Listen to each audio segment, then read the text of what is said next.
Sur Sud Radio, vous êtes éleveur porcin et ovin à Brenon, dans le Var. Donc 3 attaques de loups en seulement 8 jours. C'est l'abattement ou la colère qui domine chez vous ce matin, Laurent Rouvier? Ouais. Là, pour le moment, c'est plutôt l'abattement parce qu'on ne sait plus comment faire, quoi. On a tout mis en place pour essayer de se protéger. Et aujourd'hui, on est arrivé à un moment où, même dans les moments où on pense qu'ils sont à l'abri, elles ne sont pas à l'abri, quoi. Vous aviez tout mis en place pour protéger vos bêtes, c'est-à-dire quel dispositif vous avez mis en place précisément? Déjà, elles sont en bergerie, donc c'est comme si vous étiez dans votre maison, vous êtes à l'abri. C'est l'endroit où vous devriez être le plus protégé, comme quand vous êtes chez vous, quoi. Et après, il y avait les chiens blancs autour, donc il y avait 8-10 chiens blancs, donc les chiens de protection, je veux dire, qui gravitaient autour du bâtiment. Donc normalement, l'un et l'autre fait que normalement, il n'y a pas de problème, quoi. Est-ce que vous savez, est-ce que vous comprenez comment ces loups ont pu, malgré ces obstacles, parvenir à tuer vos bêtes? Je pense que le loup est malheureusement... C'est une bête très très intelligente, donc ils viennent à plusieurs. Une partie de la meute emmène les chiens plus loin et l'autre partie fait son œuvre, quoi. Parce que je vois pas d'autre solution pour arriver à faire un tel carnage en si peu de temps, quoi.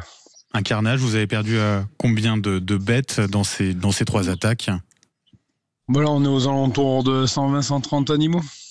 120-130 animaux sur combien au total? À l'intérieur, dans le bâtiment, il y avait environ 300 animaux. Et moi, nous, la ferme, on est 4 associés, on a 1200 brebis. Est-ce que vous savez si vous allez être, c'est prévu normalement, indemnisé après ces attaques, oui, Laurent Rouvier? Normalement, c'est indemnisé, mais je ne sais pas du tout les montants auxquels nous allons être indemnisés. Ça, nous n'avons pas souvent des attaques, du coup, je ne suis pas le barème au jour le jour, quoi. Vous aviez en tout cas vous avez une inquiétude autour de cela? Parce que forcément, la perte, elle est importante aussi au niveau financier, quoi, j'imagine. Oui, nous, c'est pratiquement la vente de notre été. Nous, on fait la vente directe et c'est pratiquement la vente de notre été qui vient de s'envoler, là. Vous dites que désormais, vous avez peur, vous avez même peur de laisser vos enfants dehors, c'est cela? Ah oui, moi j'ai des enfants qui sont très vagabonds. Ils ont tendance à aller balader le soir à la bergerie parce que la bergerie est devant ma maison. Donc ils baladent, ils viennent nous voir quand on est là-bas, mais nous on travaille tard, on travaille tôt et de nuit souvent. Et maintenant on leur dit mais restez à la maison quand il fait nuit parce que ça nous fait souci quand même. Même si les détracteurs vont dire qu'il n'y a aucun risque qu'il n'attaque pas l'homme, mais un petit homme, c'est pas un grand homme, quoi. Non, en tout cas, oui, vous préférez effectivement prendre vos précautions. Vous les avez vus vous avez vu les loups en l'occurrence ou pas? Non, ça s'est toujours passé de nuit et de nuit profonde en fait. Les heures où vous dormez, moi aussi. Donc c'était, on pense à chaque fois entre 1h et 4h du matin parce que c'est des heures où nous on dort profondément, on n'a rien entendu. Et pourtant, comme je vous dis, j'habite à 100 mètres de ma bergerie. Juste à côté. Laurent Rouvier, une autorisation de tir vous avez été accordée. Ce n'a pas été suffisant. La première fois, oui, nous avons eu que 2 jours accordés. Donc, c'est vrai que 2 jours, c'était un peu juste, c'était le week-end. Beaucoup de passages sur la route, parce que c'est quand même des petites routes. Il n'y a pas beaucoup de passages d'habitude, donc dès qu'il y a un peu plus de passages, je pense que ça dérange facilement le loup. Et du coup, il ne s'est rien passé cette nuit-là.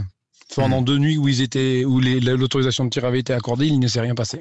Qu'est-ce que vous demandez concrètement, Laurent Rouvier, au pouvoir public ce matin? Aujourd'hui, je pense que, j'ai difficile à savoir réellement ce qu'il faut faire, mais je pense qu'il faut une régulation un petit peu plus poussée parce que là, c'est plus viable aujourd'hui. On nous dit que c'est pas grave, que de toute façon on est indemnisé, mais c'est pas viable. Nous, moi, j'élève pas mes animaux pour qu'ils se fassent manger par le loup, quoi. Vous avez entendu les propos récemment d'Emmanuel Macron. Qu'a-t-il dit? Il dit en l'occurrence, il a réaffirmé sa volonté de s'attaquer au loup pour protéger le pastoralisme. Il a assuré qu'il fallait agir pratiquement pour que le loup ne dicte pas sa loi dans les montagnes, dans nos campagnes. Vous qui venez de subir ces 3 attaques en seulement 8 jours, est-ce que c'est un discours de la part du président de la République qui est de nature à vous rassurer? C'est un discours qui aurait pu nous satisfaire, mais il faut que nos régions soient concernées dans les zones d'élevage citées par Emmanuel Macron.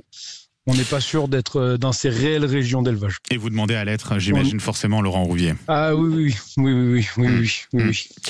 Merci beaucoup Laurent Rouvier d'avoir été avec nous ce matin sur Sud Radio. Je rappelle, vous êtes éleveur porcin et au vin à Brenon, c'est dans le Var. Oui. Merci d'avoir été avec nous et puis bon courage surtout à vous pour la suite. Laurent Merci Rouvier. beaucoup, bonne journée. Au revoir, merci.